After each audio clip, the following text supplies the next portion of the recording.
Lourdes, l'Immaculée Conception. Lourdes se situe dans le département des Hautes-Pyrénées, au sud-ouest de la France, au pied des montagnes des Pyrénées. Bernadette, née le 7 janvier 1844 à Lourdes, était la fille de François Soubirous, un meunier, et de sa femme Louise, une blanchisseuse. Elle était l'aînée de 6 enfants. La famille vivait dans une pauvreté extrême, mais aussi dans une extraordinaire harmonie. Ils faisaient tout reposer sur l'amour qu'ils avaient les uns pour les autres et sur une foi vivante.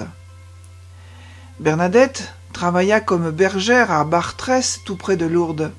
Elle suivit les cours de l'école libre des Sœurs de la Charité à Lourdes, afin de pouvoir apprendre son catéchisme et faire sa première communion. Bernadette était une enfant maladive. Elle avait eu le choléra pendant son enfance et souffrait beaucoup d'asthme. À 22 ans, elle entra au couvent des Sœurs de la Charité et alla à la maison mère de Nevers. Elle passa le reste de sa vie là, travaillant en tant qu'aide-soignante et plus tard comme sacristine. Elle contracta la tuberculose des os dans le genou droit. Elle mourut à l'âge de 35 ans, le 16 avril 1879, après une longue maladie. Le 2 septembre 1909, son corps fut exhumé. Il était dans un état de conservation remarquable.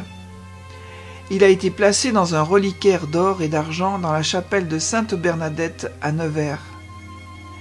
Sainte Bernadette a été canonisée en 1933 par le pape Pie XI pour sa vie simple et sainte.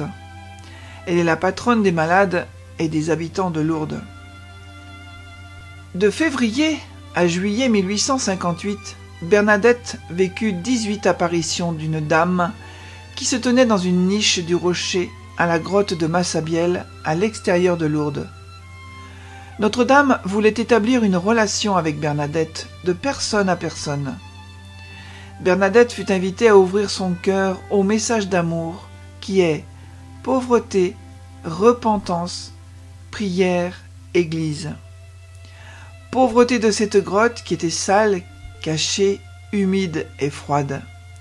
Elle ressemblait à la venue de Jésus qui vint comme un homme pauvre pour rejoindre les pauvres d'esprit. La pénitence est symbolisée par la boue dégoûtante de la grotte aux cochons. Bernadette, avec son visage sali par la boue, devient le symbole du profond amour que Jésus a vécu au cours de sa passion. Elle nous invite à voir la vraie nature du péché et d'observer sa laideur. La Vierge Marie demande à Bernadette de devenir sa messagère et de travailler à sa manière à la conversion des pécheurs. Elle lui demande d'établir un lieu de prière et de pèlerinage. Elle lui confirme le dogme proclamé 4 ans plus tôt par le pape Pie IX. Je suis l'Immaculée Conception. Revivons les apparitions. Première apparition, jeudi 11 février 1858. La rencontre. Accompagnée de sa sœur Marie-Antoinette et d'une amie Jeanne Abadie, Bernadette se rend à Massabielle le long du Gave pour ramasser des os et du bois mort. Tandis que les 2 autres fillettes traversent l'eau glaciale du canal, Bernadette se met à genoux pour réciter l'Angélus qui vient de sonner au clocher. Puis, finissant d'enlever ses bas pour traverser le ruisseau, elle entend un bruit qui ressemblait à un coup de vent. Elle lève la tête vers la grotte et dit « J'aperçus une dame vêtue de blanc. Elle portait une robe blanche, un voile blanc également, une ceinture bleue et une rose jaune sur chaque pied. Elle fait le signe de la croix et récite le chapelet avec la dame. La prière terminée, la dame disparaît brusquement. Deuxième apparition, dimanche 14 février. L'eau bénite. Bernadette ressent une force intérieure qui la pousse à retourner à la grotte malgré l'interdiction de ses parents. Sur son insistance, sa mère l'y autorise. Après la première dizaine de chapelets, elle voit apparaître la même dame. Elle lui jette de l'eau bénite. La dame sourit et incline la tête. La prière du chapelet terminée, elle disparaît. Troisième apparition, jeudi 18 février. La dame parle.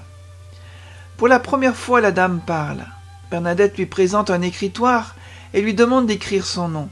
La dame lui dit « Ce n'est pas nécessaire » et elle ajoute « Je ne vous promets pas de vous rendre heureuse en ce monde, mais dans l'autre. Et voulez-vous me faire la grâce de venir ici pendant 15 jours ?» Quatrième apparition, vendredi 19 février. Apparition brève et silencieuse. Bernadette vient à la grotte avec un cierge béni et allumé. C'est de ce geste qu'est née la coutume de porter des cierges et de les allumer devant la grotte.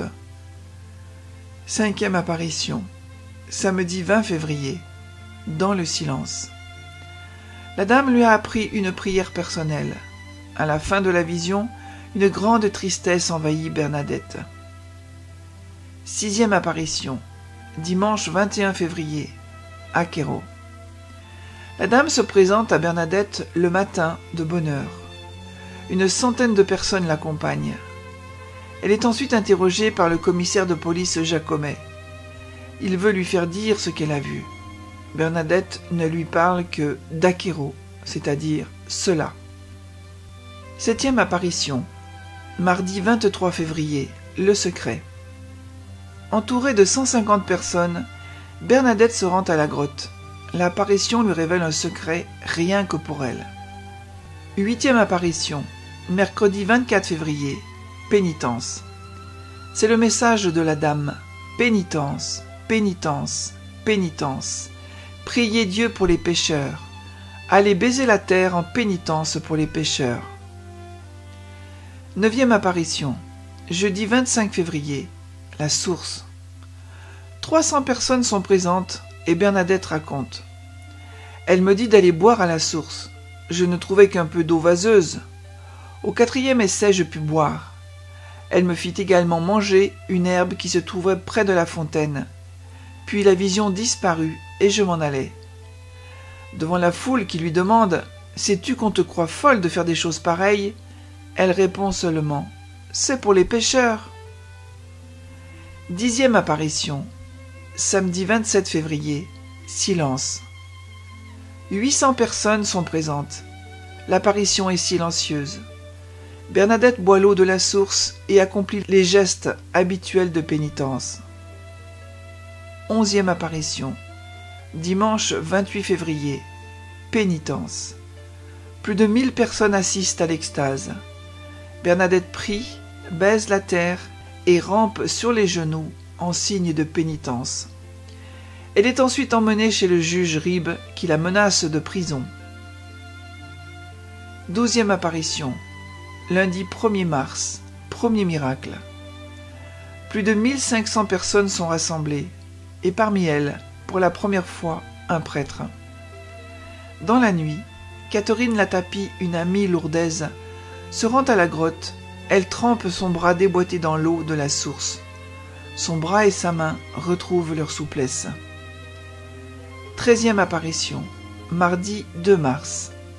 Message au prêtre. La foule grossit de plus en plus.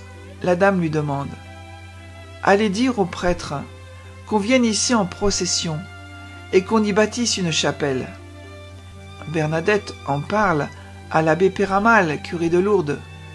Celui-ci ne veut savoir qu'une chose, le nom de la dame. Il exige en plus une preuve, voir fleurir le rosier de la grotte en plein hiver. 14e apparition, mercredi 3 mars, un sourire. Dès 7 heures le matin, en présence de 3000 personnes, Bernadette se rend à la grotte, mais la vision n'apparaît pas. Après l'école, elle entend l'invitation intérieure de la dame. Elle se rend à la grotte et lui redemande son nom. La réponse est un sourire. Le curé Péramal lui redit « Si la dame désire vraiment une chapelle, qu'elle dise son nom et qu'elle fasse fleurir le rosier de la grotte. » 15e apparition, jeudi 4 mars, le jour le plus attendu. La foule, toujours plus nombreuse, environ 8000 personnes, attend un miracle à la fin de cette quinzaine.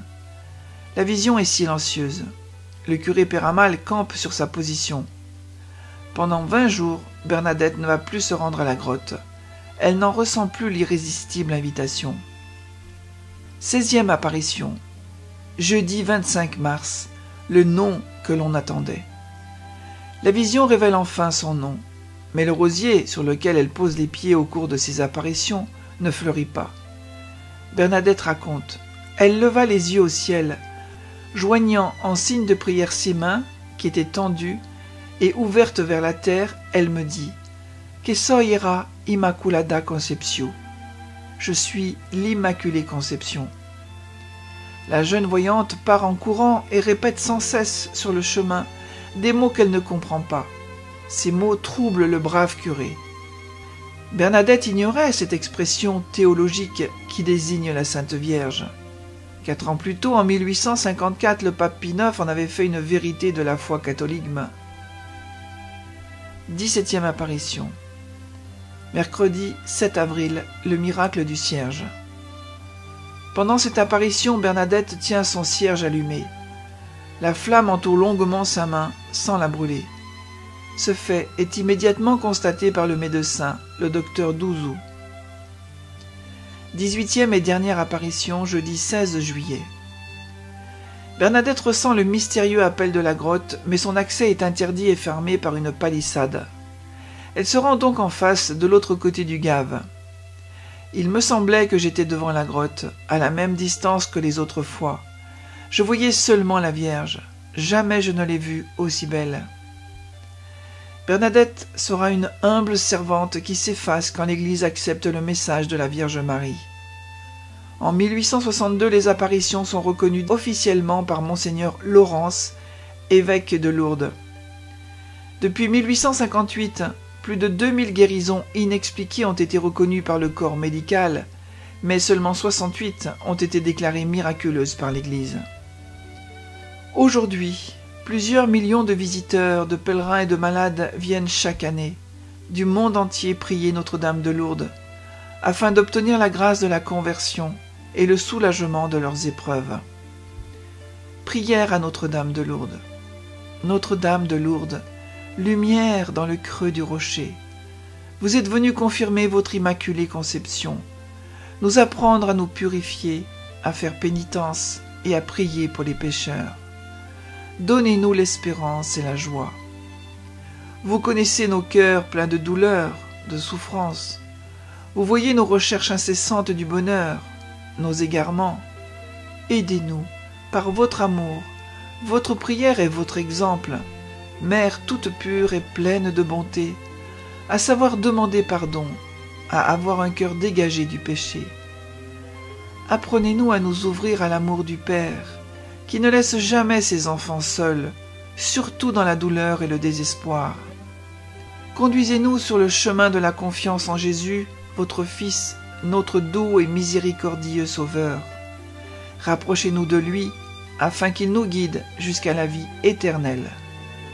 Ô Marie conçue sans péché, priez pour nous qui avons recours à vous. Notre-Dame de Lourdes, priez pour nous. Sainte Bernadette, priez pour nous. Amen.